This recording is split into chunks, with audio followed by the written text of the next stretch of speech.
오늘은 성령으로 행하지 아니하더냐, 성령으로 행하지 아니하더냐 하는 제목으로 우리 하나님 말씀 함께 나누도록 하겠습니다. 바울이 고린도 교회 성도들에게 재정적인 지원을 받지 않았던 이유는 그가 성도들을 자녀로 생각했고, 또 특별히 모든 자녀들 중에 고린도 교회를 특별히 더 많이 생각했기 때문에, 사랑했기 때문이라 이렇게 근본적인 의도를 밝혔습니다. 그래서 오늘 읽은 15절 보시면, 내가 너희 영혼을 위하여 크게 기뻐함으로 재물을 사용하고 또 내 자신까지도 내어주리니 너희를 더욱 사랑할수록 나는 사랑을 덜 받겠느냐, 이렇게 질문하고 있는데, 많이 사랑하고 특별하고 더 애틋하게 사랑하기 때문에 재물도 너희들 위해서 쓸 것이고, 재물뿐만 아니라 나 자신이라도 너희들을 위해 내어줄 수 있다. 내가 이렇게 너희를 사랑한다고 해서 그럼 내가 너희들의 사랑을 받지 못할 이유가 그게 되겠느냐, 이렇게 물어보는 거죠. 또 16절 보시면, 하여간 어떤 이의 말이 내가 너희에게 짐을 지우지는 아니하였을지라도 교활한 자가 되어 너희를 속임수로 취하였다, 이렇게 기록하고 있는데, 여기 교활한 자의 속임수로 너희를 취했다는 것은 이건 뭐 거짓 사도들의 미혹이죠. 그러니까 바울이 고린도 교회 성도들에게 물질적 후원이나 부담을 지우지 않은 것, 그거 자체가 바울의 굉장히 교활한 속임수다, 이렇게 성도들을 미혹을 했다는 겁니다. 그러니까 뭐 앞에서 보이는 데서는 물질적인 이득을 취하지 않았는데, 근데 디도와 형제들 두 사람, 마게도냐 형제들 두 사람을 보내서 너희들에게 연보를 구하지 않았느냐. 그러니까 앞에서는 아닌 척하는데 뒤로는 사람 보내서 너희들 물질을 지금 갈취하는 거 아니냐, 이렇게 얘기를 했다는 거죠. 그러니까 뭐 어떻게든지 흠을 만들고 틈을 만들어서 바울을 깎아내리려는 시도를 계속했다는 겁니다. 문제는 이제 고린도 교회 성도들이 거기에 쏠랑 넘어갔다는 거죠. 그러니까 이 거짓 사도들, 거짓 선지자들은 늘상 하는 말이 다 거짓입니다. 그래서 거짓의 아비, 마귀의 자녀들이기 때문에 거짓을 말한다는 거죠. 그래서 거짓말하는 사람들은 다른 사람들 볼 때도 저거 거짓말 같은데, 이렇게 보게 돼 있고, 또 사기치는 사람들은 누가 좋은 의도로 말을 해도 사기꾼처럼 이렇게 색안경을 끼고 본다는 겁니다. 거짓 사도들이 그런 거죠. 자기들이 의도가 이 성도들에게 무언가를 뜯어내고 자기들의 이득을 보려는 의도를 가지고 있기 때문에 바울도 그런 부류로 자기들이 봐서 뭔가를 뜯어내려고 하는 거다, 이렇게 미혹을 했다는 거죠. 그러니까 늘상 말하지만 사람은 자기가 살아온 삶의 그 궤적이라는 게 있습니다. 그래서 내가 살아온 삶의 패턴이 있기 때문에 내 주변에 모이는 사람들은 똑같은 사람들이 모여요. 내가 사기를 치는 사람이면 내 주변에 모이는 사람들도 사기꾼이 많은 법이고, 내가 술을 좋아하면 내 주변에 술 좋아하는 사람들 모이게 돼 있습니다. 뭐 당구 치는 거 좋아하는 사람들은 당구 치는 사람들하고 친구를 맺는 것이고, 도박 좋아하는 사람들은 도박 좋아하는 사람들하고 많이 교제를 하게 되고, 당연히 내 주변에는 똑같이 도박 좋아하는 사람들 모이게 돼 있죠. 그래서 내 주변에 누가 있는가를 여러분이 보시면 내가 어떤 사람인가 금방 알 수 있습니다. 그래서 자기가 살아온 삶의 궤적이 있어서 그 궤적대로 내 주변에 그런 사람들이 모인다. 그리고 내가 누구를 볼 때도 그런 패턴으로 사람들을 보고 평가하게 돼 있습니다. 그러니까 대개 사기꾼한테 사기 당하는 사람들은요, 비슷한 거예요. 사기를 왜 당하느냐? 고통과 인내의 과정 없이 돈을 벌려고 하는 욕심 때문에 사기 당합니다. 그러니까 그 사람들의 생각이 사기꾼 같은 거죠. 고통의 과정 없이 어떻게 돈을 법니까? 인내하는 과정 없이 어떻게 열매를 맺습니까? 그 자기 생각이 잘못되어 있기 때문에 그 생각을 파고드는 사기꾼의 그 사기에 농락당해서 돈을 잃어버리는 거죠. 또 하나의 경우는 화려한 거 좋아하시는 분들도 사기 잘 당합니다.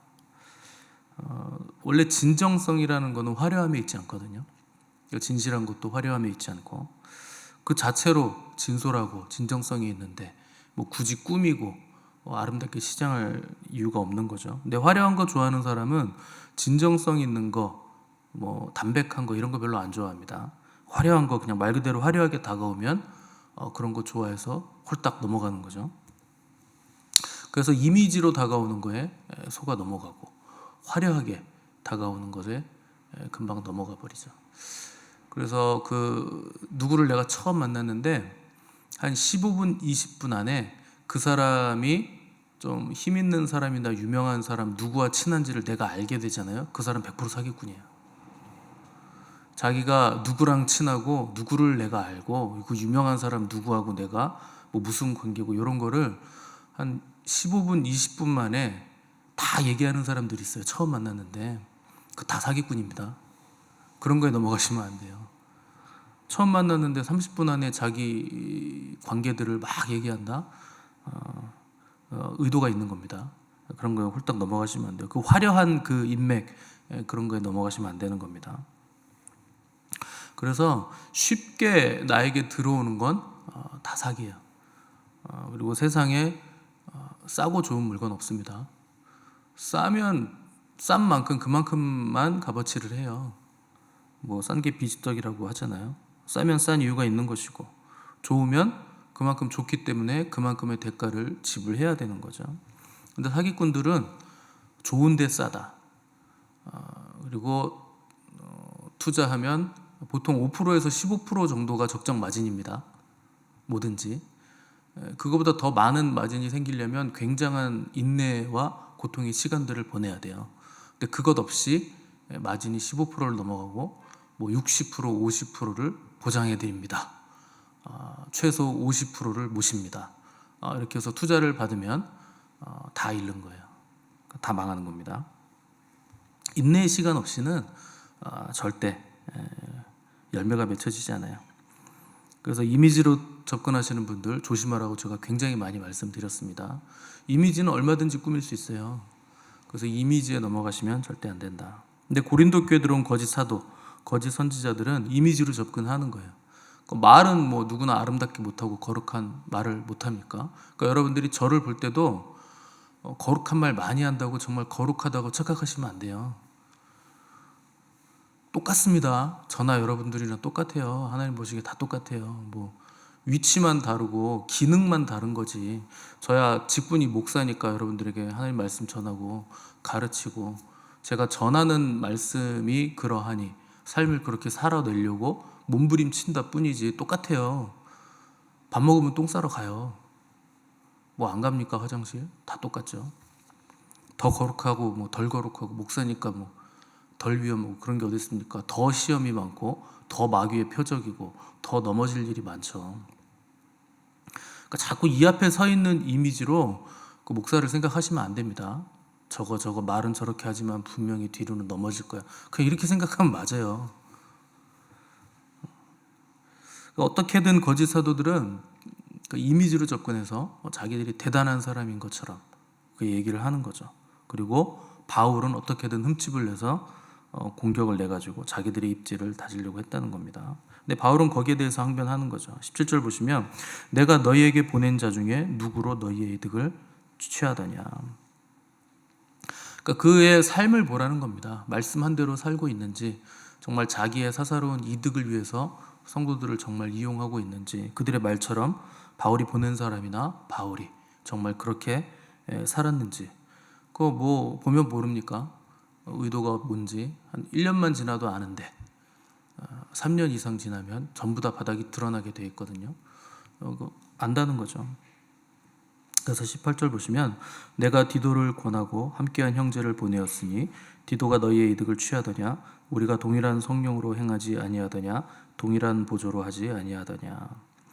그러니까 원래 디도 외에 그 마게도냐의 2명의 제자를 바울이 함께 보냈습니다. 그래서 같이 그 사람들이 연보를 마게도냐 지역의 연보를 가지고 고린도 지역으로 와서 고린도 교회 연보를 가지고 디도와 두 형제와 바울이 만나서 이제 예루살렘 교회로 연보를 전달하려고 계획을 했다는 거죠. 그들이 너희에게 무슨 사적인 이득을 취한 적이 있느냐? 내가 그들을 통해서 너희를 뭐 얻어먹으려고 한 시도가 보였느냐? 그걸 물어보는 겁니다. 만약에 그런 것들이 우리가 의도가 있었다면 성령님께서 우리를 가만히 놔두시겠느냐? 그렇게 얘기하는 거예요. 그래서 18절 하반절에 보시면 우리가 동일한 성령으로 행하지 아니하더냐? 동일한 보조로 하지 아니하더냐? 다 한 성령을 우리가 받았고 성령님이 이끌어 가시는 사역들인데, 또 성령님이 기뻐하시는 사역들인데, 우리가 만약에 너희들에게 사기를 치고 사적인 이득을 취한다면 성령님이 우리를 가만두시겠느냐 하는 거죠. 그 당시 초대교회는 그 오순절 성령 강림으로 시작된 교회입니다. 그러니까 성령님의 역사가 굉장히 강하게 나타났던 교회였죠. 근데 그 성령님의 강한 역사로 시작된 교회, 가장 초대교회, 원형에 가까운 교회가 초대교회인데, 그 초대교회를 뒤집어 놨던 사건이 아나니아와 삽비라 사건입니다. 그런데 그때 아나니아와 삽비라가 자기들의 소유를 팔아서 하나님께 바치려고 하다가 너무 많은 것 같다, 아깝다, 그래서 절반을 덜어놓고 절반만 바쳤는데, 그것 때문에 부부가 한날에 죽임을 당해요. 그러니까 이게 굉장한 그 심판을 받은 거죠. 그러니까 굉장히 유명했던 사건이었고, 바울도 이 사건들을 분명히 알고 있었을 겁니다. 왜 그들이 한날 한시에 죽임을 당했는가? 이유는 딱 하나였어요. 성령을 속이려고 했기 때문에. 그러니까 성령님은 하나님이신데 뭐 속아 넘어가겠습니까? 여러분들이 성령님 속여보신 적 있으세요? 하나님 속여보신 적 있습니까? 밑장 빼기 해가지고 하나님 이거 드릴 줄 알았죠. 속아 넘어가셨죠. 이게 됩니까? 안 돼요. 근데 이들이 성령님을 속이려고 했다는 것은, 성령이 운행하시는 교회인데 인간적인 자기들의 생각과 자기 중심성을 높이고 사람들에게 자기들이 높임받기 위해서, 성령님이 높여주시도 않았는데 자기들이 자기들 스스로 높임받기 위해서 사람들을 속인 것, 그것 자체를 성령님을 속이려고 하는 시도로 봤다는 겁니다. 굉장히 이제 엄중한 심판을 받은 거죠. 근데 바울은 물어보는 거예요. 우리가 성령을 속일 수 있겠느냐? 그런 이들이 있었다는 거 뻔히 아는데 우리가 어떻게 그런 어리석은 전철을 대밟겠느냐 하는 것이고, 우리나 디도나 또 마게도냐 형제들이나 고린도 교회 성도인 너희들이나 다 한 성령으로 우리가 행하고 있는데, 한 성령의 이끌림을 받고 있다면 너희들이 우리가 하려는 일을 어떻게 모를 수가 있겠느냐? 너희들에겐 성령이 없느냐? 이렇게 물어보고 있는 거죠. 그래서 하나님의 사람들은 뭐에 이끌리느냐? 성령에 이끌리는 사람들입니다.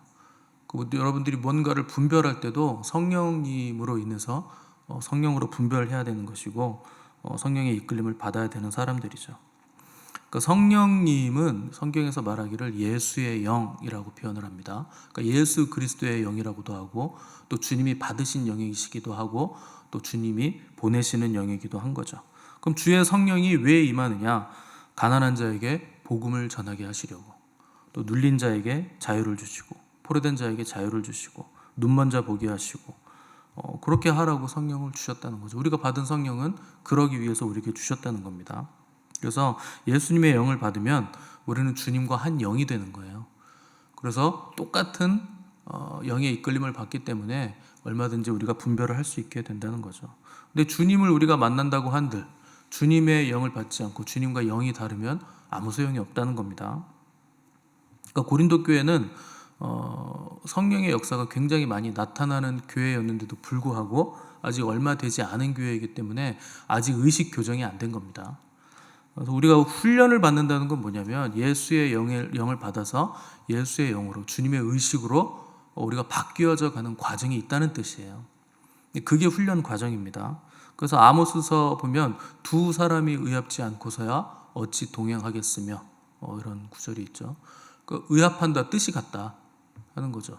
우리가 주님과 동행한다는 것은 주님과 뜻이 같다는 뜻입니다. 그런데 뜻이 다르다 하는 것은 가는 방향이 다르다는 것이고, 목적지도 다르고 목표하는 바도 다르다 하는 거죠. 그럼 어떻게 동행할 수 있겠는가 물어보는 거죠.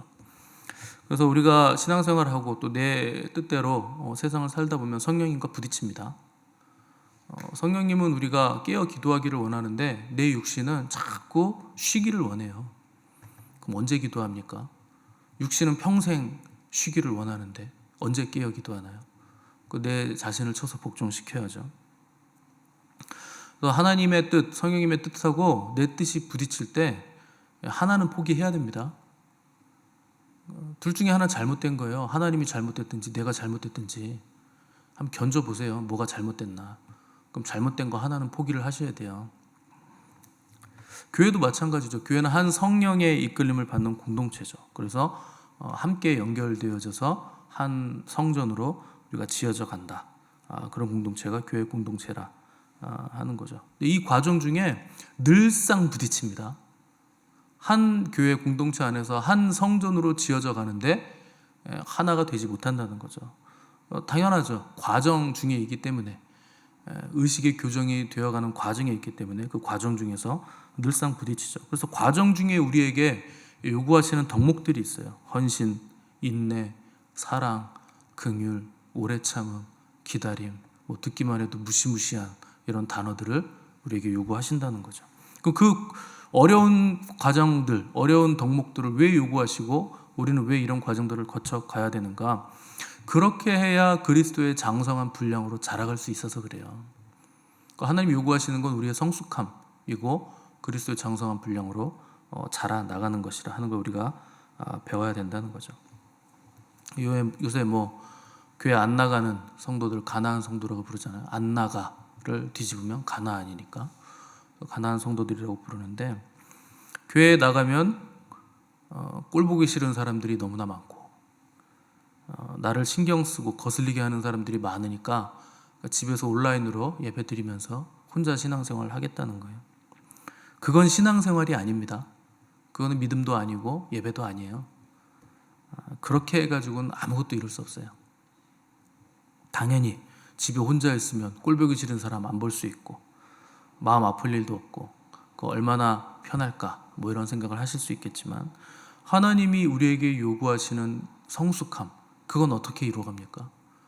부딪히는 게 없는데 어떻게 나를 깎아내며 함께 지어져 가야 되는데 혼자 있으면서 어떻게 함께 지어져 가는 일이 될까요? 이거 불가능하죠. 그거는 교회가 아닙니다. 결국 물 위에서 떨어지면 뭐가 됩니까? 맹수밥이 되죠. 도시락이 되는 거예요. 야, 이거 혼자 있네. 그러면요, 마귀가 이거 가지고 놉니다. 가지고 놀다가 배고플 때 맛있게 잡수시는 거죠. 그냥 밥이에요. 물 위에서 떨어져 있기 때문에. 교회 안에는요, 원래 별의별 사람이 다 있습니다. 한마디를 해도 말을 저런 꼰세로 말을 할까 싶은 사람이 있어요. 하나님 믿는다고 하면서 어떻게 저럴까 싶은 사람도 있고, 어떻게 저 사람은 나한테 말을 할 때마다 나를 찌르는 말을 할까, 이런 사람도 당연히 있죠. 근데 그러면 그런 거를 느낄 때마다 뭘 생각해야 됩니까? 내 안에 저게 있다. 내 안에 너 있다. 이거죠. 그게 어떻게 내가 감지가 됩니까? 내 안에 그게 있으니까 감지가 되죠. 저거 사기꾼. 어떻게 합니까? 내가 사기꾼이라서 아는 거예요. 지하철에 탔는데 저거 소매치기구만. 어떻게 알아요? 내가 소매치기니까 알죠. 내가 그거 모르면요, 저거 소매치기인지 뭔지 알 수가 없습니다. 그러니까 저 상대방이 나한테 뭘 나쁘게 한다, 찌른다, 말투가 거슬린다, 전부 다 내 안에 있는 겁니다. 그게 내 거울이에요, 상대방이. 그런 사람들 보면서 주여 저 인간이 회개하게 도와주시옵소서, 진짜 쓸데없는 기도하시는 거예요. 내가 회개해야 돼요. 내가 그 거울이에요. 내 안에 저게 있구나. 하나님 용서해 주세요. 저를 바꿔주세요. 그렇게 기도해야 되는데 늘상 우리는 남 탓만 하고 있는 거예요. 남 탓이 어디 있습니까? 다 내 탓이지. 그 사람들이 그래서 나를 위해서 필요한 겁니다. 그 공동체 안에 없으면 그걸 알 수가 없어요. 나를 위해서 필요한 사람들이고 다 필요한 환경들이고. 근데 우리는 늘상 내가 생각하는 좋고 나쁨에 잡히는 거죠. 그러면 장성한 분량으로 자라나지 못합니다. 어둠이 없으면 빛을 알 수 없습니다. 어둠은 반드시 필요해요. 늘상 비치면 어둠을 어떻게 압니까? 어둠이라는 존재 자체가 없는데. 또 선을 선택하려면 악이 있어야 되고, 참된 것을 선택하려면 거짓이 있어야 됩니다. 항상 다 상대적인 게 있어야 우리는 상대적인 또 좋은 걸 선택할 수 있게 되는 거죠. 어둠이 있어야 우리는 빛을 깨닫고 빛으로 나아갈 수 있게 되는 거죠. 그래서 교회 안에 있을 때 내가 그리스도의 사랑을 받았다면 저도 그리스도의 사랑을 받았다. 그 사람도 그리스도의 사랑을 받았다 하는 것을 생각할 수 있어야 됩니다. 그렇게 생각할 수 있는 사람이 성숙한 사람이죠. 내 안에 갇히지 않았다는 거죠. 그래서 다른 사람들을 생각하는 아버지의 마음을 알 수 있게 됐다. 이렇게 성숙해져 갔다. 이렇게 표현할 수 있는 겁니다. 누구 하나 흠이 없는 사람 없습니다. 다 똑같습니다. 근데 하나님은 그런 사람들을 수십 년 동안 참고 기다리시는 거예요. 계속 기다리시는 거죠. 그래서 결국에는 아름다운 영혼으로 저와 여러분들을 빚어가신다 하는 겁니다. 바울도 마찬가지예요. 고린도 교회 얼마 되지 않은 교회잖아요. 얼마나 바울을 모함하고 바울을 마음 아프게 하고 힘들게 합니까? 그래도 바울은 기다리는 거죠. 아버지의 마음으로 결국 하나님이 저들을 아름답게 빚어가실 것이다. 그것을 위해서 내 물질이라도 나는 다 쓸 수 있고 나라도 너희들에게 내어줄 수 있다. 나를 뜯어먹어서 너희들이 잘 된다면 뜯어먹어라. 나를 밟고 더 멀리 올라서라. 높이 올라서라. 그런 마음을 가지고 있다는 거죠. 그래서 나를 위해서 살고 나를 위해 집중하고 내가 의롭게 되려고 하고 내가 말씀대로 살려고만 하면 그건 답이 없어요. 그렇게 해서 정말 의로워지느냐? 그렇지 않습니다. 나만 은혜 받고 나만 하나님과 가까워지고 나만 높이 올라가고 그런 건 없어요. 물의 수위가 다 같이 올라가려면 전체가 다 같이 올라가야 돼요. 한 군데만 쭉 내려가면 그 이상 물이 안 찹니다. 그 한 사람 때문에. 공동체란 그런 거예요. 다 같이 높이가 올라가야 그 물을 채울 수 있는 거지. 한쪽이 쑥 내려가 버리면 거기서 물이 줄줄 새는데 어떻게 더 올라갑니까? 물이 수면이 더 이상 못 올라가죠. 나의 어떠함에서 벗어나야 되고 전체를 볼 수 있는 그 안목을 가져야 되죠. 그래서 내가 자라나려면 공동체의 자라남에 신경을 쓰셔야 돼요. 그래야 그 안에 속한 나도 함께 자라가는 거죠. 나만 자라가지고는 되는 일이 아닙니다. 근데 마귀는 늘상 네가 잘해야지, 네가 이뤄야지, 네가 책임져야지, 네가 해야지, 항상 이렇게 얘기를 하죠. 그럴싸한 논리와 이론을 가지고 옵니다. 어떻게 우리가 그럼 그 미혹을 이기느냐? 성령의 인도를 받으라는 거예요. 그래서 오신 분이 성령님이시잖아요. 그래서 나만 보지 마시고 상대를 볼 수 있는 안목을 가지시고 뒤를 보지 마시고 우리를 인도해 가시는 그 성령님을 따라가셔야 된다는 겁니다. 그분 안에 말씀의 능력도 있고 충만함도 있고 온 우주 만물의 경륜이 다 들어가 있는 거예요. 그래서 함께 모여 예배함이 기쁨이다. 우리가 성령으로 인도함 받는 공동체이기 때문에 뭐 과정 중에 힘든 일도 있겠지만 그것 자체가 그 힘듦이 우리를 만들어가는 거다. 지어져 가고 있다 하는 것을 깨달으시기 바랍니다. 그래서 오늘도 주의 성령의 충만함으로 서로를 끌어안으시고 또 서로를 받아내시고 서로를 돌아보는 복된 공동체가 되시기를 간절히 바랍니다.